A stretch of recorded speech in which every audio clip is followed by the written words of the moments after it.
मेरा नाम SR. Shukla, chemistry शिक्षक, विज्ञान टीचर।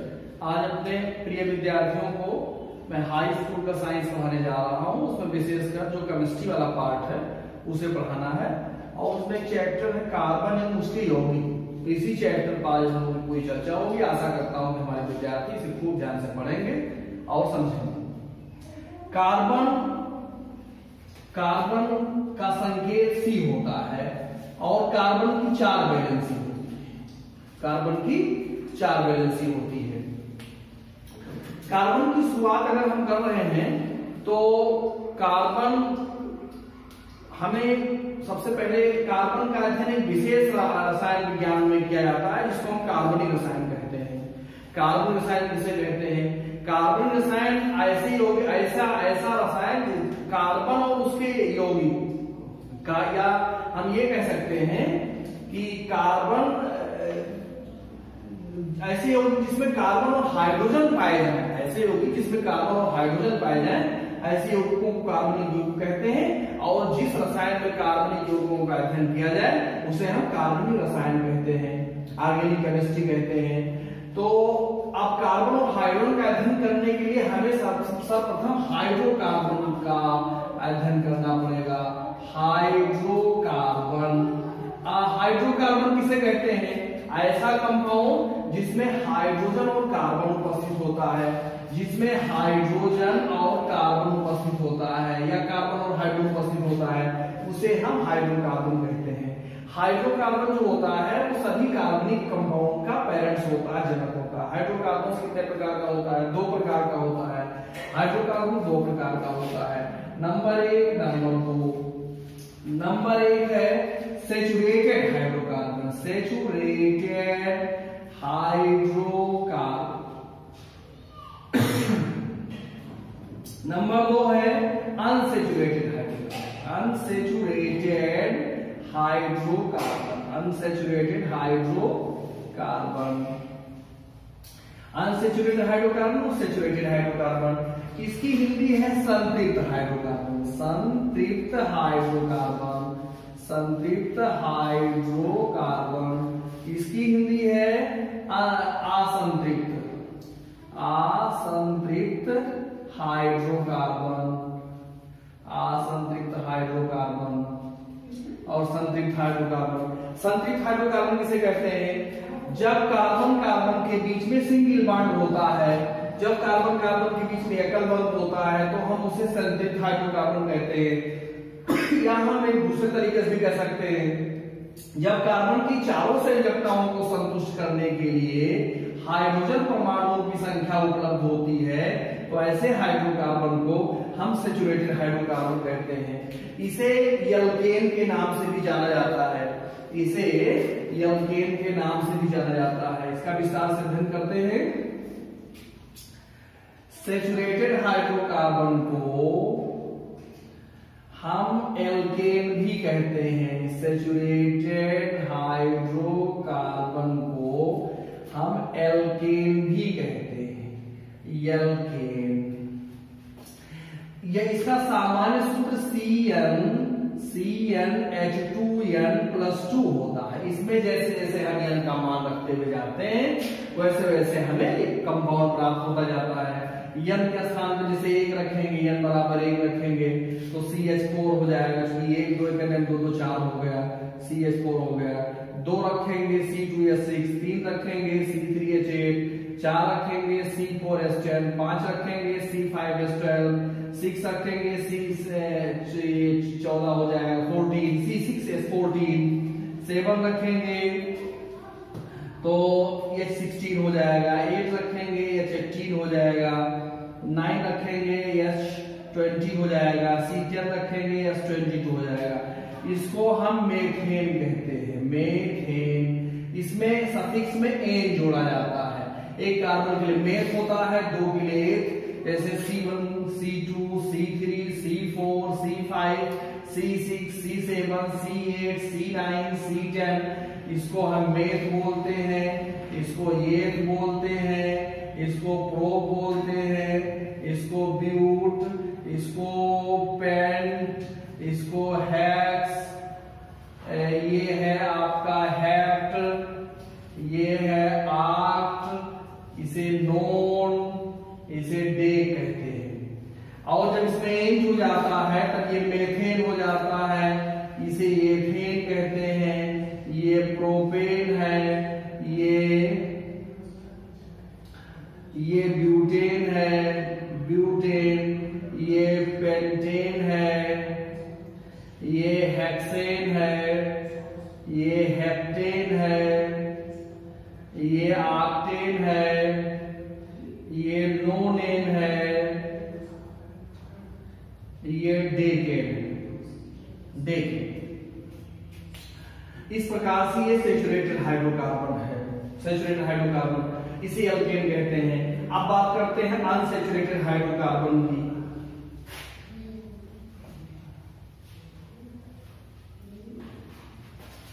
अब बात करते हैं अनसैचुरेटेड हाइड्रोकार्बन की बात करते हैं, हाइड्रोकार्बन की बात करते हैं अनसैचुरेटेड, या हिंदी में इसे असंतृप्त बोलते हैं, असंतृप्त हाइड्रोकार्बन, असंतृप्त हाइड्रोकार्बन।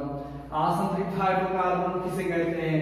जब कार्बन कार्बन के बीच में डबल बॉन्ड होता है, या कार्बन कार्बन के बीच में ट्रिपल बॉन्ड होता है, या हम दूसरे तरीके से इसे कह सकते हैं जब कार्बन की चारों संयोजकताओं को, चारों वैलेंसी को संतुष्ट करने के लिए, सेटिस्फाई करने के लिए हाइड्रोजन परमाणुओं की संख्या उपलब्ध नहीं होती है, तो हम उसे असंतृप्त हाइड्रोकार्बन कहते हैं।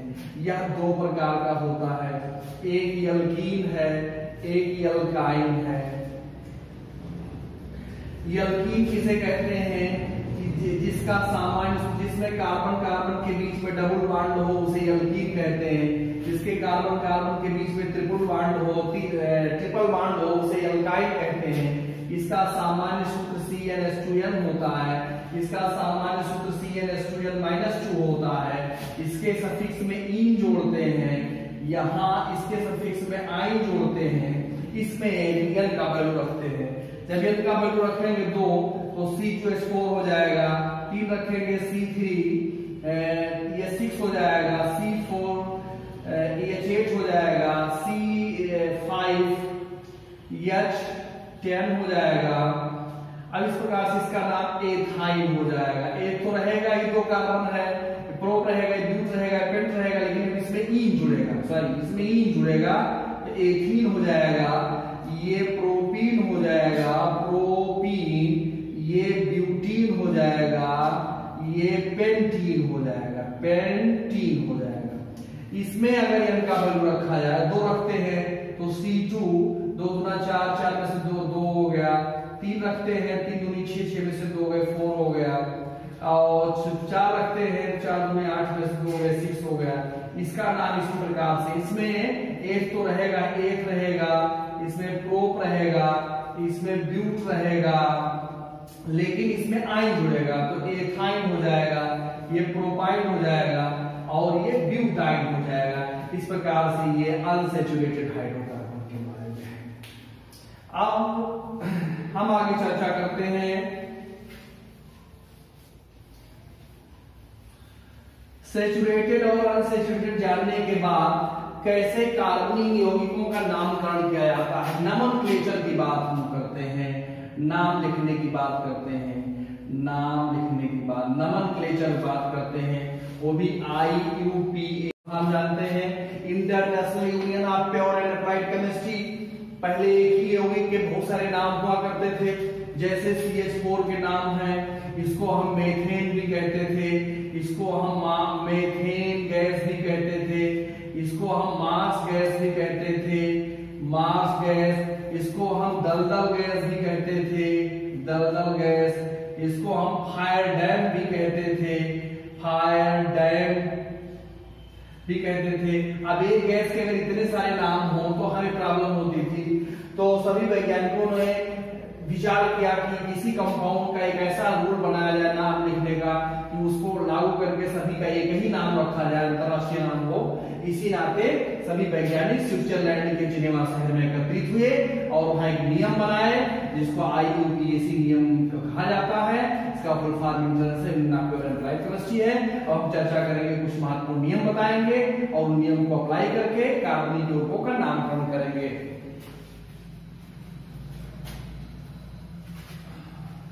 IUPAC के मुख्य रूप से दो नियम है। नंबर 1, सबसे पहले लंबी श्रृंखला चुनते हैं। सबसे पहले लंबी श्रृंखला चुनते हैं। सबसे पहले लंबी श्रृंखला चुनते हैं जिसे जनक कहते हैं। जिसे जनक कहते हैं। जनक यानी पेरेंट। पेरेंट क्या होता है? वही जो हाइड्रोकार्बन जिसको हम लोगों ने meth, eth, prop, but, pent, hex, hept, आर्गोन, डे कहा। अर्थात हमें ये याद करना पड़ेगा, अगर एक कार्बन है तो मेथ, 2 है तो एथ, 3 है प्रोप, 4 है ब्यूट, 5 है पेंट। इस प्रकार से 10 तक कम से कम याद करिए, आगे और आपको बता दिया जाएगा। तो सबसे पहले लंबी श्रृंखला चुनते हैं जिसे जनक कहते हैं। और नंबर 2, नंबरिंग उधर से करते हैं। नंबरिंग उधर से करते हैं जिधर से शाखाएं नजदीक होती हैं। जिधर से शाखाएं नजदीक होती हैं। जिधर से शाखाएं नजदीक होती हैं। जैसे कुछ एग्जाम्पल लेकर के हम आपको समझाते हैं। जैसे ये है CH3 single bond, CH2 single bond, CH शाखा है CH3। अब इसका नामकरण हमें करना है तो हम इसमें सबसे पहले लॉन्ग रूट चुनेंगे। तो हम इधर से इसमें 1 2 3 4 हो गया, तो इसका जनक जो है ब्यूट हो गया। लेकिन हम नंबरिंग इधर से करेंगे। नंबरिंग हम उधर से करते हैं जिधर से शाखाएं नजदीक होती हैं, ब्रांच नजदीक होता है। इधर से नजदीक दिखाई दे रहा है, इधर से नंबरिंग करेंगे ऐसे 1 2 3 4। तो 2 पर मेथिल ग्रुप लगा हुआ है। CH3 को हम मेथिल बोलते हैं। CH3 को हम मेथिल कहते हैं। C2H5 होता, इसको हम एथिल बोलते, एथिल बोलते। C3H7 लगा होता जिसको हम प्रोपिल बोलते, प्रोपिल। ये शाखा में होता। तो अब इसका नाम हो गया 2-मेथिल ब्यूटेन। 2-मेथिल ब्यूटेन। अब यहाँ 2 लोकेंट, 2 को लोकेंट। इसको हिंदी में स्थान निर्धारण अंक कहते हैं। स्थान निर्धारण अंक कहते हैं। और ये हाइफन है, इसको हम हाइफन बोलते हैं। और ये जो हमारा है ये परफिक्स है, प्रीफिक्स है। ये हमारा पेरेंट है, पेरेंट। इस प्रकार से लोकेंट प्रीफिक्स के बीच में ये जो डैश लगा होता है इसको हाइफन बोलते हैं। ये जरूर लगा होना चाहिए। और इसके बीच में ये इस प्रकार से नाम लिखा जाता है। और कुछ एग्जाम्पल देकर के हम और नाम लिखना बताते हैं। एक डायग्रामेटिक होता, हम उसकी भी चर्चा कर लेते हैं। नाम लिखने में कैसे लिखा जाता है। जैसे कुछ अल्फाबेट कुछ फिगर के रूप में बना दे रहे हैं और इसका IUPAC नाम बताना है, चर्चा करते हैं। देखिए जैसे ये हमारा C है, C के अल्फाबेट में C का बना हुआ है। ये E है, ये F है, ये G है, ये H है, ये I, J, K, L, M, N, S, T, U, V, W, X, Y, Z। ये अंग्रेजी के सीरियल से अक्षर नहीं लिखे गए, नहीं आप लोग परेशान हो जाएंगी ये तो सर जी भूल गए, बीच बीच में नाम सही नहीं लिखे। इसका IUPAC नाम लिखना है। बाकी जो क्लोज कंपाउंड उसके दूसरे रूल होते हैं वो नहीं लिखा गया है, इसका नाम लिखना है। तो अब इसमें तो सीधा सीधा 1 2 3 4 इसका नाम हो गया ब्यूटेन। यहाँ 1 2 3 अब ये शाखा हो गई 4 5, इसका नाम हो गया 3-मेथिल पेंटेन। 3-मेथिल पेंटेन इसका नाम लिखना है 1 2 3 4, ये हो जाएगा 2-मेथिल ब्यूटेन। इसको देखिए 1 2 3 4 5 6 7, ये हो गया हेप्टेन। इसका नाम लिखना है 1 2 3 4 5, ये आपका हो गया पेंटेन। इसका नाम लिखना है ये प्रोपेन हो गया, प्रोपेन 1 2 3 प्रोपेन, ये लिखना है 1 2, और यहां चाहे इधर जाओ चाहे इधर जाओ चाहे इधर 3 हो गया, तो 2 डाईमेथिल, डाईमेथिल और प्रोपेन, प्रोपेन, इसका नाम हो गया ब्यूटेन। इसका नाम 1 2 3 4 5, इसका नाम हो गया 2 मेथिल पेंटेन, 2 मेथिल पेंटेन। ये हो गया आपका, इधर चाहे इसको, ये दोनों एक ही है, इसको घुमा दिया जाए तो ये चौड़ाई, तो इसका नाम लिखो, चाहे इसका दोनों एक ही है, 1 2 3 4, तो 2 3 डाई मेथिल ब्यूटेन, ये नाम हो गया 1 2 3 4, ये ब्यूटेन है। इसका 1 2 3 4 5 6, ये आपका हेक्सेन हो गया, 1 2 3, तो 2 मेथिल प्रोपेन हो गया। इसका नाम जो टी का नाम वही वाई का है, 1 2 3 ऐसे कर लेते हैं, तो 2 मेथिल प्रोपेन हो गया, 2 मेथिल प्रोपेन। 1 2 3 4, ये आपका ब्यूटेन हो गया। इस प्रकार से नाम लिखा जाता है। ये तो साधारण कंपाउंडों का नाम रहा। अब क्रियात्मक समूह की बात कर लेते हैं, फंक्शनल ग्रुप की बात करते हैं।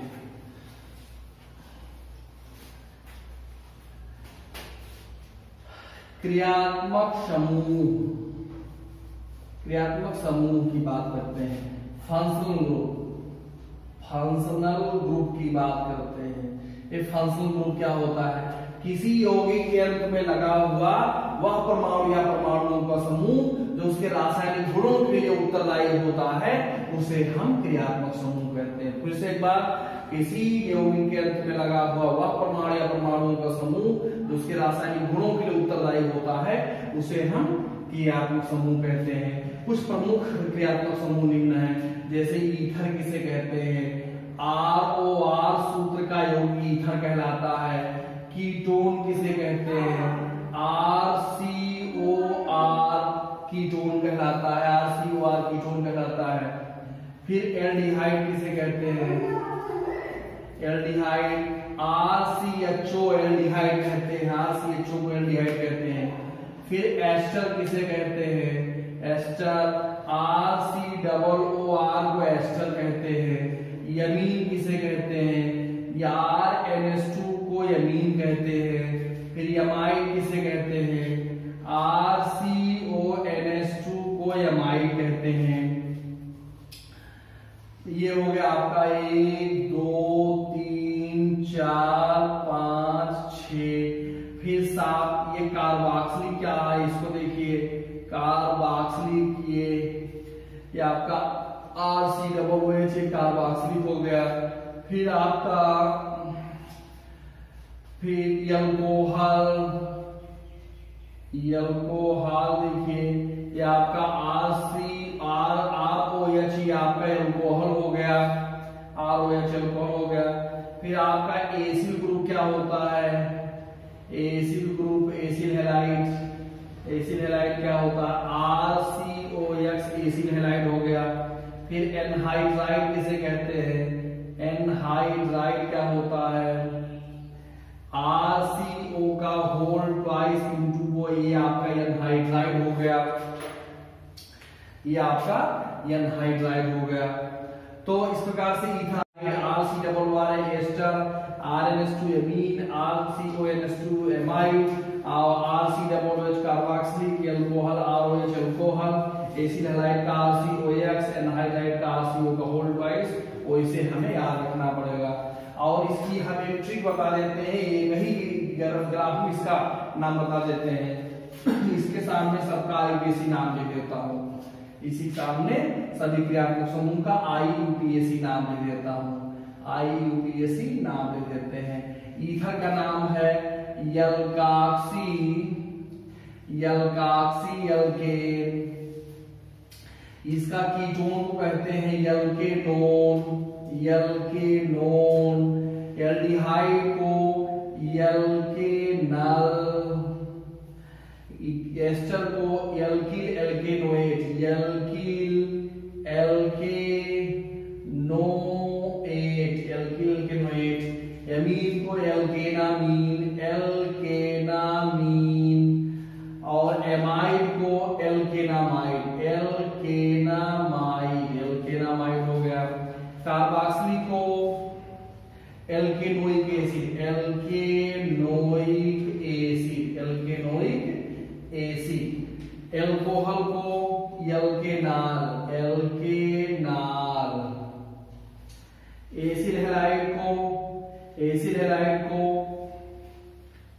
एल्केनोइल हैलाइड, एल्केनोइल हैलाइड, एल्केनोइल हैलाइड। एनहाइड्राइड को एल्केनोइक एनहाइड्राइड, एल्केनोइक एनहाइड्राइड, एनहाइड्राइड, एल्केनोइक एनहाइड्राइड। इस प्रकार से अगर हम इसको याद कर लेते हैं तो हम एक ही शब्द में नाम याद हो जाते हैं, आयुर्वेदी नाम। जैसे हम कुछ एग्जाम्पल रखते हैं, देखिए